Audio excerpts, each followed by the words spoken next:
সূর্যদেবের এক ভক্ত ওড়িশায় এক সূর্য মন্দির বানিয়েছিলেন, যেটা আজ ভারতের 7 আশ্চর্যের একটি, যেটা নিজের মধ্যে অনেক আশ্চর্য বিজ্ঞান লুকিয়ে রেখেছে। ভারতবর্ষের একটি গুরুত্বপূর্ণ রাজ্য ওড়িশা। প্রাচীনকালে এটি কলিঙ্গ নামে পরিচিত ছিল।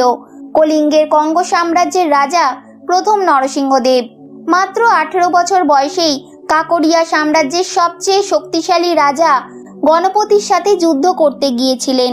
প্রায় 3 বছর কঠিন যুদ্ধের পর গণপতিকে পরাজিত করে নরসিংহদেব অনেক ধন সম্পত্তি নিয়ে কলিঙ্গে ফিরলেন। তখন রাজমহলে ওনার বেজায় স্বাগত হলো। রাজমাতা কস্তুরী দেবী পুত্র নরসিংহদেবের বীরতার জন্য অত্যন্ত প্রসন্ন হলেন আর পুত্রকে বললেন, তোমার পিতা পুরীতে ভগবান জগন্নাথ দেবের মন্দির বানিয়েছেন, কিন্তু আমি চাই তুমি কোণার্কে তার থেকেও বড় আর বিশাল সূর্য মন্দির বানাও। তখন নরসিংহদেব মাতাকে জিজ্ঞাসা করেছিলেন, সূর্য মন্দিরই কেন আর কোণার্কেই কেন? মাতা পুত্রের প্রশ্নের উত্তরে বলেছিলেন, দাপর যুগে ভগবান শ্রীকৃষ্ণের পুত্র শাম্ব খুবই সুন্দর আর সুকুমার ছিলেন, কিন্তু সে সবসময়ই নারদ মুনিকে বিরক্ত করতেন। একবার নারদ মুনি তাকে জব্দ করার জন্য পরিকল্পনা করলেন। নারদ মুনি শাম্বের সুন্দর শরীরের বর্ণনা করে তাকে গোপীদের সাথে জলক্রিয়া করার জন্য উস্কালেন, আর অন্যদিকে ভগবান শ্রীকৃষ্ণকে গিয়ে বলে দিলেন যে শাম্ব নিজের মাতা সমান গোপীদের সাথে জলক্রিয়া করছে। এই কথা শুনে ভগবান শ্রীকৃষ্ণ অত্যন্ত ক্রোধিত হন আর শীঘ্রই নিজ পুত্র শাম্বকে অভিশাপ দিয়ে বললেন, যে সুন্দর শরীরের জন্য তোমার এত অহংকার সেটা এক্ষুনি নষ্ট হয়ে যাবে। অভিশাপের ফলে শাম্বের কুষ্ঠরোগ হয় এবং সে রাজমহলে ফিরে আসে। আর মাতা জাম্ববতী যখন এই কথা জানতে পারেন যে পিতা শ্রীকৃষ্ণের অভিশাপের কারণেই পুত্রের এই দুর্দশা হয়েছে, তখন সব রানীরা ক্রোধিত হয়ে যান। শেষে নারদ মুনিকে ডেকে পাঠানো হয়।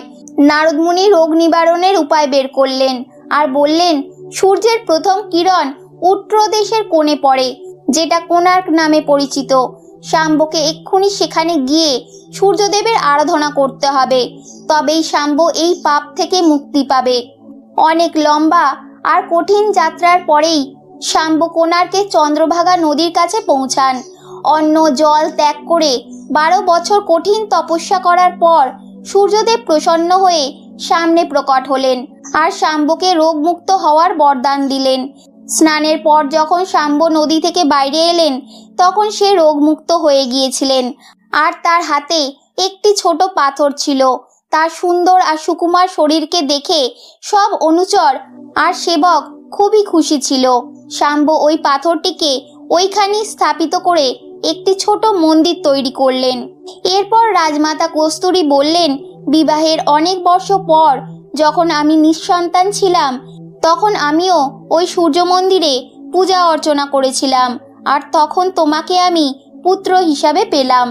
মায়ের কথা শুনে নরসিংহদেব মাকে কোণার্কে সব থেকে বড় সূর্য মন্দির বানানোর কথা দিলেন।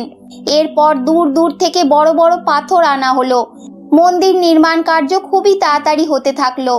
1200 কারিগর মিলে 12 বছরে একটি বড় মন্দির বানালো। কিন্তু অনেক চেষ্টার পরেও ওই বিশাল মন্দিরের উপর একটি কলস স্থাপিত করা যাচ্ছিল না, যেটা চুম্বকীয় পদার্থ দিয়ে নির্মিত ছিল। অন্যদিকে রাজা নরসিংহদেব আদেশ দিলেন, কাল রাত পর্যন্ত যদি কলস স্থাপন করা না হয়, তাহলে সব কারিগরদের মুন্ডু শরীর থেকে আলাদা করে দেওয়া হবে। এই কথা শুনে সব শিল্পীরা গভীর চিন্তায় পড়ে গেলেন। এখানে প্রধান শিল্পী ছিলেন বিশু মহারানা। ঘর থেকে বেরোনোর সময় তার একটি পুত্র সন্তান হয়েছিল, যার নাম রাখা হয়েছিল ধর্মপদ, কিন্তু মানুষ তাকে ভালোবেসে ধর্মা বলেই ডাকতেন। সে একদিন তার বাবার সঙ্গে দেখা করার জন্য মন্দির নির্মাণ ক্ষেত্রে পৌঁছালো। ধর্মা নিজের পিতাকে প্রণাম করে এবং নিজের পরিচয় দেয়। সব কারিগরদের চিন্তায় দেখে ধর্মা পিতার আজ্ঞা নিয়ে মন্দিরের চূড়ায় কলস প্রতিষ্ঠা করে। চূড়ায় কলস প্রতিষ্ঠা হতেই সূর্যদেবের প্রতিমা চুম্বকের প্রভাবে হাওয়ায় ঝুলতে থাকে। এই দেখে সব কারিগর খুবই খুশি হলেন, কিন্তু কিছু কারিগর প্রবলভাবে বিরোধ করলেন আর বললেন, যে কাজ 1200 কারিগর করতে পারেনি, কিন্তু 12 বছরের একটি ছোট বালক করে দেখিয়েছে, এই কথা রাজা শুনলে আমাদের সবাইকে মৃত্যুদণ্ড দেবে। এই কথা শুনে ধর্মা ভাবলো, আমার জীবনের থেকে এই 1200 কারিগরের জীবন অনেক বেশি দামি। ধর্মা নিজের পিতাকে বোঝালো এবং মন্দিরের চূড়ায় উঠে নিচে সমুদ্রতে ঝাঁপ দিল। এর কিছু সময় পশ্চাৎ রাজা সেখানে উপস্থিত হন। সূর্যদেবের প্রতিমাকে হাওয়ায় ঝুলতে দেখে রাজা খুবই খুশি হলেন। এরপর রাজা বললেন, মন্দিরে প্রাণ প্রতিষ্ঠা সম্পন্ন করা হবে। আর তাই হলো। কিন্তু খুব শীঘ্রই ওই মন্দিরে রহস্যময়ী ঘটনা ঘটতে থাকলো। সর্বপ্রথম মন্দিরে লাগানো এক বিশাল সিংহের মূর্তি নিচে পড়ে গেল। তারপর মন্দিরের পাথর খুলে পড়তে থাকলো। এরপর রাজা নরসিংহদেব যখন জানতে পারলেন যে মন্দিরের প্রথম দিন একটি 12 বছরের বালকের মৃত্যু দিয়ে শুরু হয়েছিল, তখন মন্দিরের পুজো বন্ধ করে দেওয়া হলো। তখন থেকে মন্দিরটি অনেক দিন বন্ধ থাকার ফলে মন্দিরটির আশেপাশে ঘন জঙ্গলে ছেয়ে গেল। এরপর ইংরেজরা মন্দিরটির পুনরুদ্ধার করে। তবে কথিত আছে, রাতের বেলায় এই মন্দিরে এখনো নানা রকমের কান্নার আওয়াজ আর নুপুরের ছমছম শব্দ শোনা যায়। এই নুপুরের শব্দ নাকি সেই নর্তকীদের, যারা একসময় রাজার মহলে নৃত্য করেছিলেন।